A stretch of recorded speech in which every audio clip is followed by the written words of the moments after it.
Hello. Oh. Okay.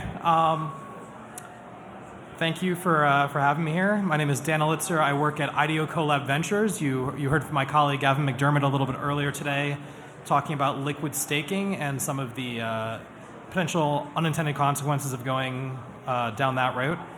As he emphasized, we definitely are going down that path, and what I'm going to be talking about today is some of the cool things that we can do if we go down that path, but acknowledging and recognizing fully that there are a lot of risks associated.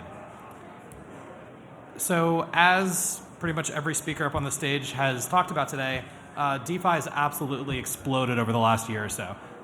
One call out though is this total value locked, I think is a misnomer. It's deposited, right? This is not locked in any meaningful way. You can withdraw it at any time. That's one of the beauties of these protocols. So hopefully we can adjust the nomenclature slightly. Looking back, we can really see the growth of this ecosystem, right? This was, Elitzer put together some great images. This was back November 2018, pretty small, jumping ahead to May 2019, getting pretty big, right? You're seeing Compound come up and a lot of interactions with Maker as a result. Uniswap starting to emerge, Augur getting a bit of activity. But then by August, the ecosystem had absolutely exploded.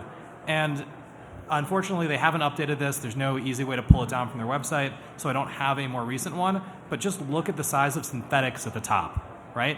That's tiny.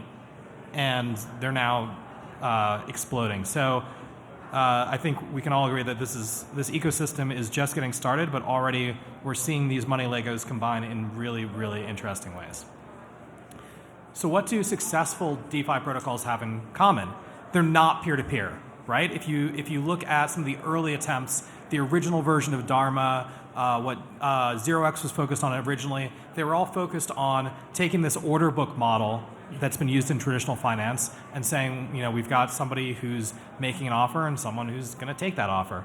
And that was kind of clunky. And unfortunately for trying to bootstrap a market, that doesn't work very well. So every single one of the protocols that we've seen become successful have had some form of peer-to-contract interaction. Now, I want to emphasize this does not mean that you're literally trading with a robot or trading with a contract. There is effectively a human on the other side of that for now. And that's happening because we're using various forms of automatic rate setting and automated market makers that are enabling this interaction where in the moment you're going against pools of liquidity. So if we look, and this was snapped, it's funny trying to make slides because when you show charts like this, they fluctuate if you do it an hour beforehand.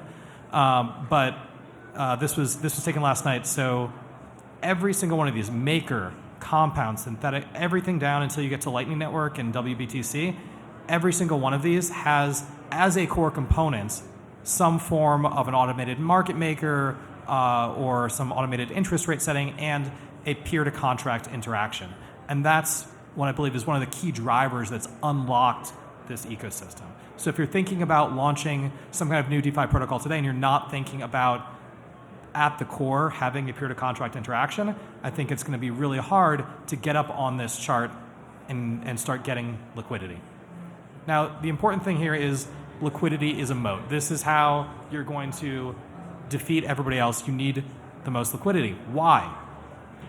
There's this flywheel effect around liquidity, right?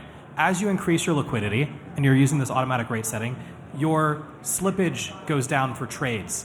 The rates go down for people who want to borrow. So that increases your trading activity. It increases your borrowing activity. That in turn increases your fees, which increases the yield for the people who've deposited liquidity. And so the more liquidity floods in. So you need to get this flywheel turning. And it's possible to try to growth hack your way at any one of the points on this cycle, right? You can start, you can pay people for liquidity and just start dumping a lot of stuff in there initially to put your slippage and rates low. You can subsidize your rates that people are getting, right? An example of this is the way synthetics subsidize people to create the Seth ETH pools on Uniswap, right? Or if you look at Pool Together, right? They've got this sponsored DAI pool that boosts the prizes and boosts the rates that people are getting for participating in their prize-linked savings protocol. On the trading and borrowing side, you can always do the kind of traditional thing. You can give some sort of rebates. You can do various things there. Fees, right? We can play with fees. You can give higher fees if you think traders will tolerate it. That will incentivize liquidity providers. But the place where I really think there's the most interest, the most attention is around yield. And we've seen discussions, right? You see Gavin laughing there because this is like, there's been like 3 talks on the stage just today all about yield and how that is the tail wagging like the $1 billion tail wagging the $1 trillion dog is what's going to happen eventually. So how do you hack yield, right? I think Ryan is totally right here that we're going to see, like what we're seeing right now are liquidity hackers. The folks who are successful today, who are getting up there and finding ways to climb up those ranks and get use of their protocol, they're finding ways to hack liquidity. So just a year ago, right before ETHDenver last year, I published this piece explaining this concept of superfluid collateral. And the core idea here was, well, why do you just have to use assets in one place? Why can't your collateral also be earning for you while it is, say, securing a loan?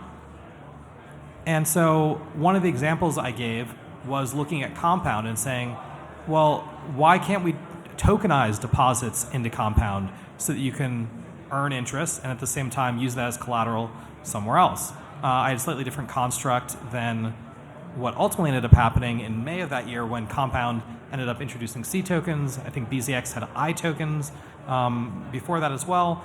So this concept has really taken off and is starting to form the core of a lot of the new protocols that we're seeing experiment with these concepts. I also made a prediction that we're going to start seeing Uniswap liquidity pool shares start getting used as collateral loans, and that would get to millions of dollars in months rather than years. And that, unfortunately, has been wrong, but I think that I was wrong on the timing, not on whether that's going to happen. And I think the reason for that, that this ended up being wrong, was the power of defaulting to opt out rather than opt in. So if you think about the power of defaults, right?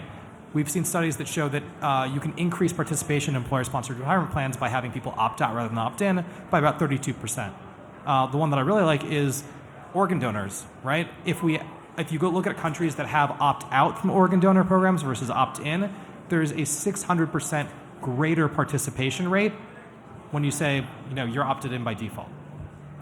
So I think what we need to start seeing is folks build these protocols from day one saying we want to have yield generation in there. So I think where that's going to take us is we're going to go from talking about superfluid collateral to superfluid protocols. An early example that we've seen of this is Aave, right? They're a Compound-like borrowing and lending protocol, but rather than just have this variable rate loans that are kind of money market function, what they've done is they've also said, well, you can use the same pool of liquidity and we can also offer fixed rate loans. You're not going to get as good a rate, but if you want the guarantee of a fixed rate, we can also do that from the same pool of capital. Oh, and by the way, we're also offering flash loans, right? There have been other folks that had done flash loans in various forms previously. Flash loan being where you can actually take an uncollateralized loan as long as within the same transaction you are paying back all the assets that you borrowed. And they're just saying like that's free, right? You're not that there's no risk there, but you can seriously minimize the risk, and it's certainly fine to do uncollateralized lending, or it's better to do uncollateralized lending in a single transaction with a guarantee of payback, or the transaction reverts versus trying to do or under collateralized lending where you can really kind of move stuff around across multiple blocks. So getting to the next step, there's a protocol called Balancer, and hey guys, can see it there. And so Balancer is a non-custodial portfolio manager, liquidity provider, and price sensor. But in easier terms, it's Uniswap, but with any number of assets with any weighting, right? That's the core thing they do. They say you don't need to have a 50-50 weighting of ETH and some other asset. If you've got 3 assets, 5 assets, 15 assets in your portfolio and you want to contribute them all into this liquidity pool with varying weights, you can do that. You can make those pools custom. And I think that's really cool. And one of the things that I loved reading their papers that made me think we're going to start seeing this bleed out into the traditional finance world too is they pointed out you don't need to do this just in crypto. You could apply this to traditional markets, right? Imagine an S&P 500 pool. If Vanguard took their S&P 500 index fund and said, rather than having people who are paid to go out and trade and keep our portfolio in balance, let's just make that whole fund available and other people can pay us to rebalance our portfolio for us. So I think that is super cool. My question is, can we combine Balancer and Compound, right? If let's say I'm willing to hold ETH and DAI and BNB and REP, right? And I'm saying, okay, this is the portfolio I want to go long.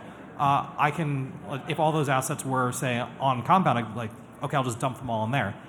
But why wouldn't I also say, I'm willing to accept, if someone wants to borrow any one of these assets and they're willing to collateralize it in another asset that I'm willing to hold and over-collateralize it, why wouldn't I let them do that, right? That's more yield. Now you're getting the flywheel effect going where you're supercharging that yield because you're not only getting the trading fees yield, you're starting to get the lending yield. So this leads me to what is the ultimate superfluid protocol, right? First, you're able to deposit any assets in any proportion. You're going to be able to have them automatically rebalanced as the relative prices of those assets shift. You're going to earn trading fees via some sort of automated market maker. You're going to automatically earn interest on loans of your assets as long as they're over collateralized by other asset types that you've deposited. And you're going to get extra bonus fees from flash loans of your assets. There's also another thing you're going to get, which we're going to get to in a second. So the question here is then, is all of this going to congeal into like one single superfluid protocol where we're all going to be dumping our assets and trying to maximize our yield? And I think the answer to that question is no, right? And here's some reasons, right? We've got these smaller liquidity pools are going to exist. They're going to have more slippage and more volatility, but the upside is you get more arbitrage opportunities. And so there will be traders who are going to come in who are going to arbitrage, are going to keep activities going in those little pools because they want that. That's good.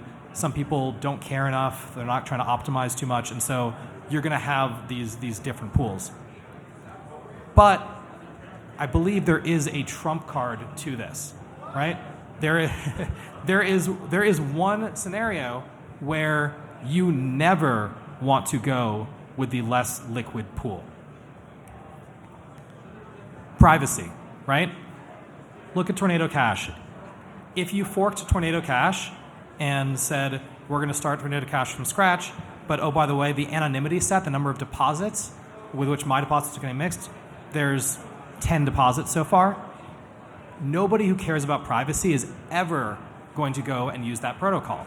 You always want the largest anonymity set for privacy. You're never going to go with a smaller anonymity set.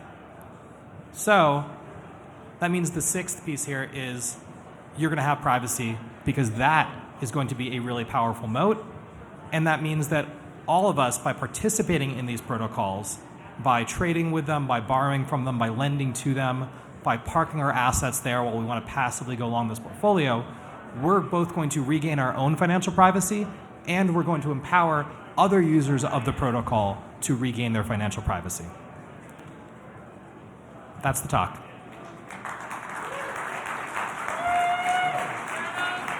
So I think we've got a few minutes. If there are any questions, no? This all sounds good? You guys gonna build this? Yeah? Question, sorry, where? I can't see the mics. Is there? There's a mic up here if people have questions. No?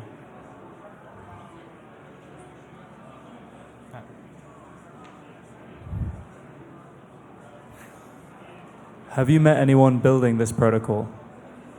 Not yet. My question to both the Balancer and Compound teams, because those are the ones I think are best positioned overall right now, is who's going to become who first? Is Compound going to become Balancer, or is Balancer going to become Compound?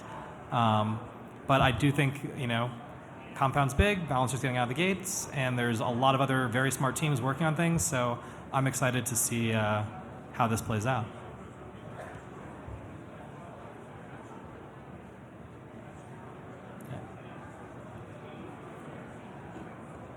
Yeah, so I guess if you talk about privacy, I'm curious if you see other potential money Lego combinations for increasing it. So the obvious one that I see is if you take the DAI savings rate and put that on top of Tornado Cash, people can now keep their savings in the anonymity set.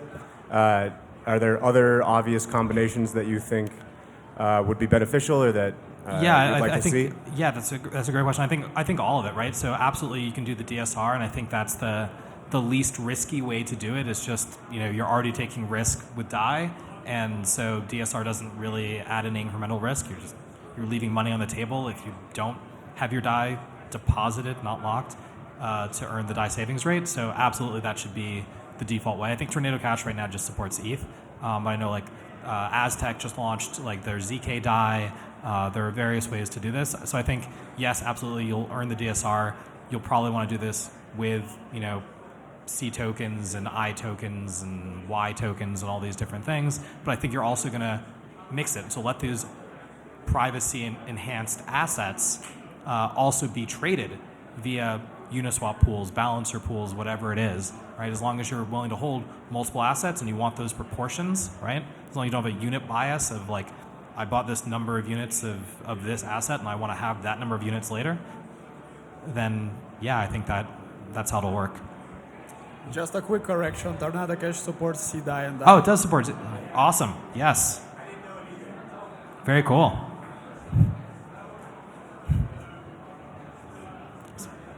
All right, cool. Well, I'll be around if anybody wants to talk more about some of these ideas.